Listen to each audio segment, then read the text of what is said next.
We are going now. Hey, folks, welcome back to the Healthy Rebellion Radio. Wife, how are you doing today? I'm okay. Your back's a little glassy. My back is a little glassy, so What's going on with that?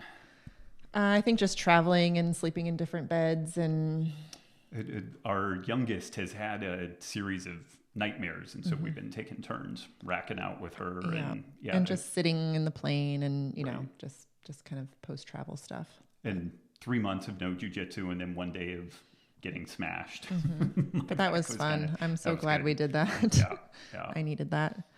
So let's see here. You have our weekly news topic. The news topic du jour. So this one is kind of shifting gears more into the regenerative ag story. It's from Mother Jones, and it's talking about an outfit in, it's called Polk's Folly Farm in East Mountains of New Mexico.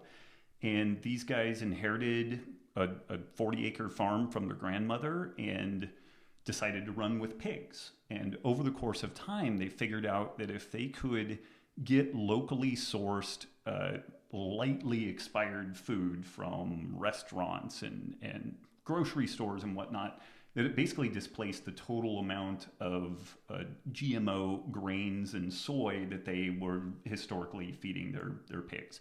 The pigs got healthier, the meat tasted better.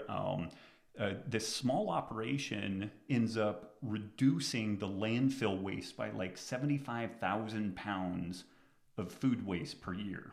And something that's interesting in that story, and like the methane gas release from different things like fermenting and breaking down is kind of a tough thing to get your arms around. But there's a pretty good case to be made that this food, instead of it going in the ground and producing methane, when it's fed to the pigs, it just makes pig. It doesn't really produce the methane. So they're not fermentive organisms the way that, say, like cattle and goats and stuff like that are. So it's interesting. Most developing countries practices like this, where you put food waste back into the food production system, is part and parcel with what they do. In most places in the United States, it's largely illegal. It's very difficult to get done. There's really no infrastructure for it. It's not really on people's minds. And so this is another really important piece of the food production story. About 50% of the food that's produced in the United States gets landfilled. And the bulk of it could be repurposed into feeding other animals like pigs and chickens. Or even people. I remember reading an article about this where, like, most of the produce, like if it's slightly wilted or the carrot has, an extra knob, or it's not the standard beautiful like long carrot, maybe it has like a second limb. What these guys do is they sort the food first, and they said that actually the bulk of what they get is still totally appropriate for human consumption, and they distribute it to food banks and stuff like that first. Gotcha. So these guys, and so on the economic side, the interviewer asked, is this a net win for these guys? They're like, well, we get it for free, but there's the time and the sorting and all that other stuff. But they, it's really endeared these guys to the local community, and they've done amazing work with the local food banks and stuff like that. So it's just something, as we move forward and as we have opportunities to put things on local ballots, like, is it kosher for somebody to have a small scale farm somewhere in our community? There was a time when that was normal, and our food didn't come from thousands of miles away. And so if we want the world to change, some shit's going to have to change. Right. You can't just stick all of this stuff out away and expect it to function anything other than the way it is currently. Now, I can't say that I would be, super excited about a poorly run operation like this, but when you check out Polyface Farms or the pictures that you in the video that you see from these guys, it looks amazing. It's not dirty. They grow vegetables on all of the, like they move the pigs around. And so when, one season they're in one location, and then they plant on that in the next season. So it's a really cool biodynamic system that could go on forever. And this is kind of one of my points that I make, is a sustainable system needs to be one that if we came back 1,000 years from now, that same operation could still be working.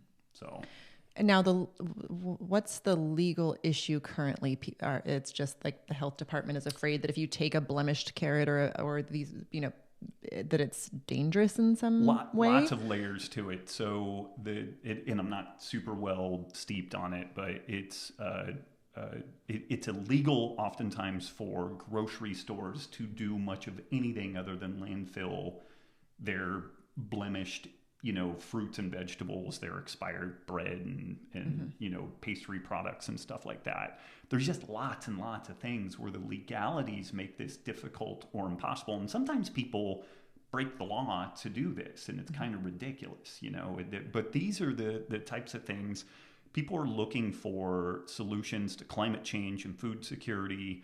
We're really, the place that we're going to have the greatest impact on this is at the local level. Because ideally, every small community has something like this going on, or multiple iterations of something like this going on, so that we live in New Braunfels. It doesn't really make sense to collect all the food here and then ship it somewhere else, like do that stuff locally. And there will be some places that it doesn't work as well. But if we really put our perspective back towards what's going to be functional at the local level, and we will need to lean on people to be open to changing some elements of like homeowners associations and zoning and stuff like that. Like our zoning laws have made it really difficult to do these mixed use scenarios. So these are things that we're going to have to think about and get educated on and kind of weigh the cost benefit story over time. Nice. Cool. All righty, let's see. And we have a link to that in the show notes. Yes. It's really a really beautiful. And the title is great. It's Garbage In, Bacon Out. So it's a good title. Let's see. Our podcast review t-shirt winner announcement of the week. We've got a review from BB One Love, LUV. He says, or she, will exceed 1 million. Count me in that first million. Rob, you changed my life years ago and continue to do so. Listen up, peeps. This is your life. Get healthy and help end big food desertification. Real people, real health in real time. That's a good one. Review. Yep. So BB One Love, thank you for your review. Shoot us an email to hello@robwolf.com. Send us your t-shirt size and your mailing address, and we'll send you one of our Healthy Rebellion Radio t-shirts. And once you get a t-shirt, send us a photo. Yeah. Pimp that thing. That's right. And let's see here. This episode of the Healthy Rebellion Radio is sponsored by Perfect Keto. Perfect Keto makes it easy to dial in your low-carb lifestyle with a whole suite of keto bars, nut butters, trail mix, MCT oil powders. And the best part is that Perfect Keto products are super clean. They don't contain any soy, dairy, gluten, artificial sweeteners, binding agents, or anything that doesn't directly improve your health. And Rob, you have a favorite chocolate I'm pretty sea partial salt. to the caramel sea salt. Caramel sea salt, amazing. okay. And then they have just It's an MCT oil powder that yeah. you use, and you mix it with your I'll throw it in my coffee. And it's amazing. Yeah. I mean, it's really good. And the powder is more forgiving from kind of like the GI distress perspective. Versus like an oil. Versus an oil. Although one time you were at jiu-jitsu with me when I did this, I was really hungry and we had a pretty spicy session ahead of us. And he did about double what I normally do, and I was not in good shape on that. So stay within the recommended dosing guidelines, and you'll be fine. But it tastes amazing, mixes really well, and there are some great products out in the world. But these guys really did take the extra effort of not putting different gums and emulsifiers and things like that can cause GI problems in folks. So they really put some thought into the way that they formulate these things. And you'll use this sometimes even making a little, you call it a muscle mocha for the kids, right? You'll put a little bit in there. Yeah.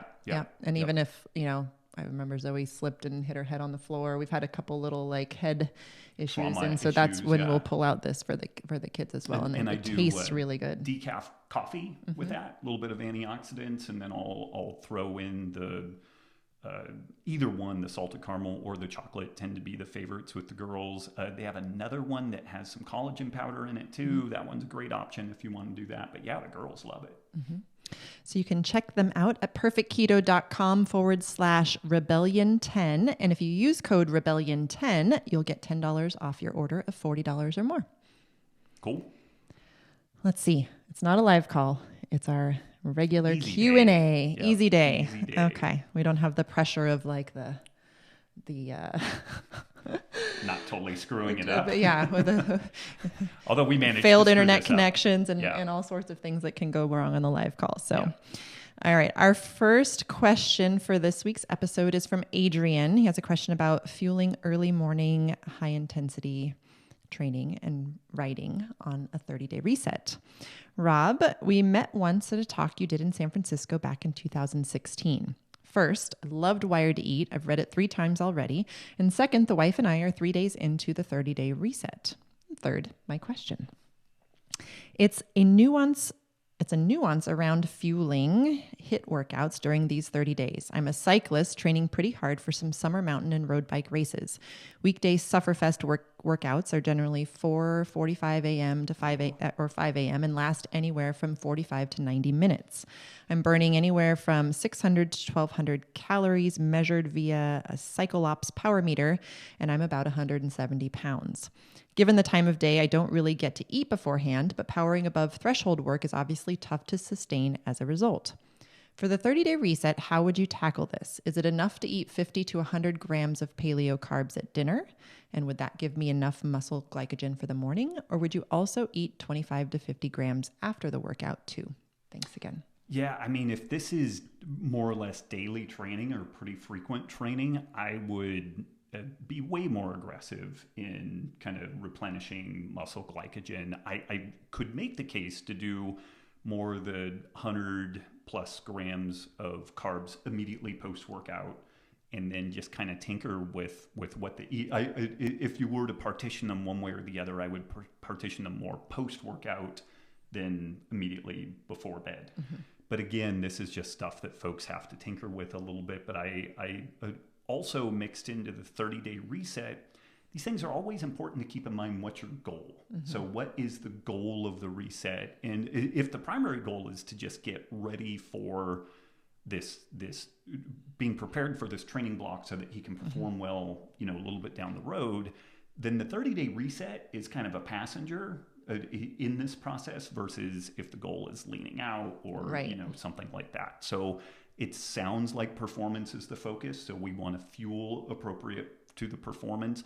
A question a little bit later, we're going to talk a little bit about and provide a reference for the case for making about 80% of your aerobic, of your kind of conditioning activity being more aerobic based. And so that's a whole other thing, but think about when and where you need aerobic based training versus interval training. The interval training is usually for like putting the point on the spear.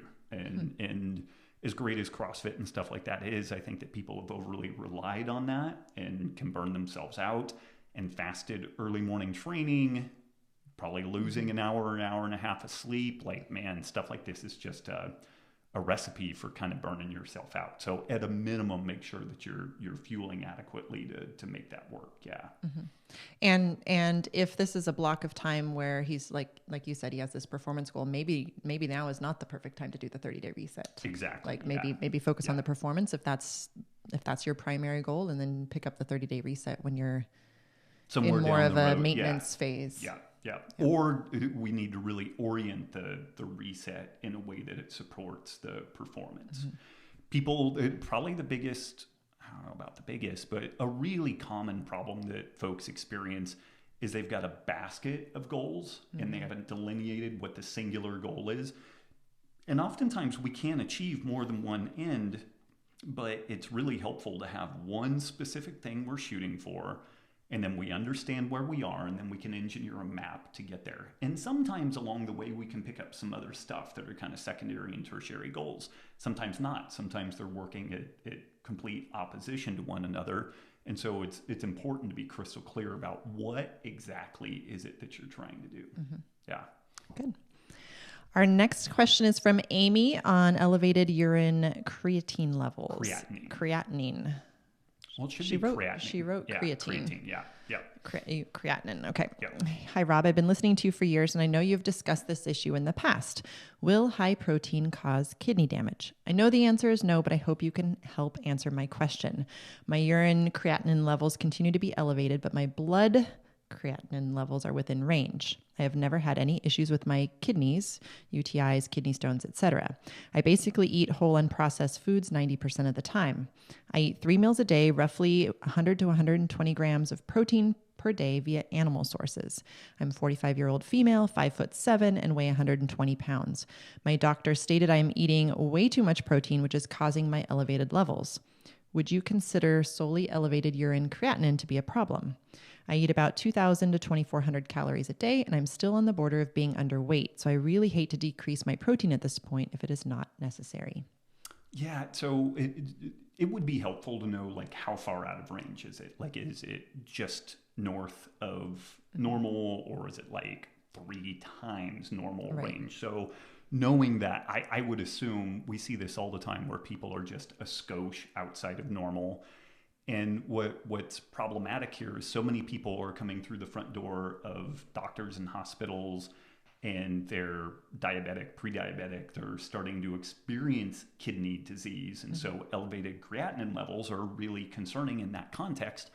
Although restricting protein in those scenarios is kind of a damned if you do, damned if you don't kind of proposition. And there's probably better ways of dealing with it. But in general, eating more protein will elevate creatinine levels.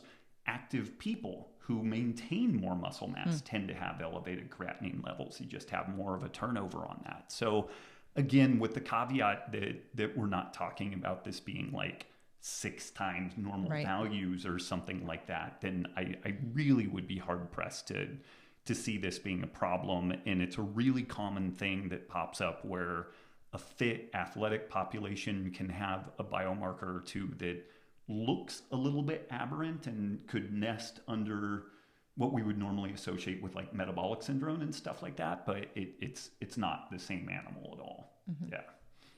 Okay. Let's see. We have a question from Allie on keto versus low carb energy source. Hi, if you are eating very low carb on a continuous basis and you are not in ketosis, what is fueling your body? As an example, if you're eating about 50 grams of carbs per day, right above the normal benchmark for keto, will your body still be able to use carbs as a primary fuel source? Is there a gradation before ketosis, or will you perpetually be low energy if you continue to eat low carb without going into ketosis? I'm dabbling with low carb, high fat. I'm eating very low carb, high fat, and not tracking based on historical disordered eating patterns related to tracking. So I'm worried that my low carb eating could not be productive if I'm not entering into ketosis. Thank you. I look forward to all of your Q&A episodes. Yeah, great. Really good question. And I'll be honest, this was something that I struggled with, I guess, understanding it or kind of the clinical implementation and talking to Tyler and Louise, seeing what their recommendations were. And then when I had R.D. Dykman on the Paleo Solution podcast, and we talked about the Bernstein diabetes solution, what's really interesting about that, you can't eat for an extended period of time more than about 35, maybe 40% of your calories from protein. So you do hit kind of a protein limit. We need other cofactors, either fat or carbohydrate, to be able to deal with the urea load that is produced as a byproduct of protein breakdown. So one way or the other, you've got to eat either fat or carbs or a combination of the two that amounts to, kind of more than 40 or the 60%, approximately 60, 70%. So what was interesting to discover about the Bernstein approach is that it's quite high protein. And this is a little bit reminiscent even of like the carnivore scene. But what they're trying to do is rely on hepatic glucose production from protein breakdown, which in keto land terrifies people, just puts them into fits. But what's interesting is within these groups, like the Bernstein diabetes approach, if you're in ketosis, that's fine. It probably provides some buffer against like hypoglycemic events and stuff like that, but they're not steering the boat specifically towards ketosis. So I'm not told, and this is a little bit challenging here because we don't know what the specific goal is. Like, is a goal leaning out? Is the goal just trying to find a way of eating in which kind of disordered patterns don't reemerge? So trying to reacquaint oneself with a way of eating that is more natural. So absent a stated goal, it's a little bit hard to know what's going on here, but folks can and will be in a mild state of ketosis at a really remarkably wide variety of carbohydrate and protein intakes, particularly if there's exercise or a little bit of intermittent fasting or time restricted eating. So I wouldn't get wrapped around the axle of specifically needing to be high fat in this story. For body composition, for satiety, for nutrient density, being on the higher protein side is really beneficial. And I wouldn't also freak out about potentially overeating protein. Like you will not naturally do that. Like you will naturally steer towards either fat or carbs additionally to kind of keep you out of that rough patch potentially. But again, this is where like understanding the person's goals and what they're orienting towards would be really helpful for getting some decent advice in here. Yeah. Okay. Let's see here. Our next question is from Mark on blood sugar peaks. Hey, Rob, I'm 41 years old and I've been on a strict paleo diet for 2 years, ever since I discovered you on Joe Rogan and read Wired to Eat. Recently, I've been doing some carb tolerance tests with about 75 grams of carbs in different forms, and I'm confused about the results. It doesn't seem to make a difference if it's bananas, honey, potato, or high fructose corn syrup. My blood glucose will always be around 110 at the 2-hour mark. But I've noticed that it peaks around 200 at about 30 minutes, and at 1 hour will be around 140. What does this mean? Is this insulin resistance? Fasting glucose is always 100 in the early morning, but it will be around 85 later in the day. I never checked blood glucose before changing my diet, so I have no idea if I was pre-diabetic or not. Obviously, I should avoid these crazy high amounts of carbs, but I'm wondering if my response indicates a problem. Thanks, Mark in Billings, Montana. I don't really see a problem here. I think that Mark's probably just doing a little bit more carb in a single feeding than really what he needs. Well, he's doing the 7-day carb test, exactly. The carb tolerance test, which is... But in the way that I recommend doing the test, it's 50 grams right. as a beginning. And then if your numbers are not quite what we would like, then you would cut that in half. Right. But at the 2-hour mark, at 110 at the 2-hour mark, totally he looks fine. pretty good. Yeah. I do. Actually, he looks pretty insulin sensitive. That 200 level is a little concerning for me, even though it's a transitional piece. There's some mitigating strategy. So to really answer the question, I don't think that there's anything really amiss going on here. I think he's probably reasonably insulin sensitive. He's probably not significantly overweight or anything like that. I do think that there's a case to be made for partitioning the carbs, maybe a little bit smaller, aliquots of it, maybe post-workout if you're going to do something larger like this. But I don't really see anything overtly amiss. But I do think over time, like Peter Attia makes a pretty good case around this also, that it might be smart to pick amounts, because it's sounding like the type isn't really changing what's happening. He's regardless of the type, he's had the same response. So it's not like, yeah. So I would just kind of steer things more towards maybe a smaller amount, or change the timing, like post-workout or something like that. Yeah. So, and then now that he's, assuming he's finished with the carb testing and he's going back to eating normally, just like you said, post-workout, keep them smaller. Yep. And go from there. Yep. Okay, Mark, thank you for your question. Our last question for this week is from Tom on insulin resistance and high intensity exercise. Hi, Rob and Nikki. Thanks, guys, for all you've done for the ancestral functional health movement. It's been inspirational and incredibly helpful for me personally. During the last podcast, I heard you mention a link between insulin resistance and poor tolerance to high intensity exercise. I've got both and have never connected the two. I quit high intensity exercise 5 years ago as I got sick for 1 to 2 days after every high intensity interval training class. Gray pallor, dark circles under my eyes, bitter taste in my mouth, like a 2-day hangover. Can you say a bit more about this connection, please?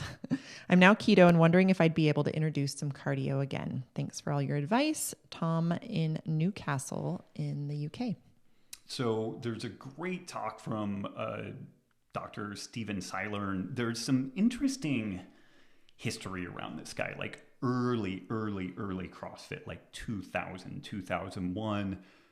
Coach Greg Glassman referenced this guy a lot. And Steven Seiler is a professor of exercise physiology. I believe he's an American guy, but he was living in Norway, I think running their rowing program. So very well steeped in intervals and aerobic training and just a super smart guy.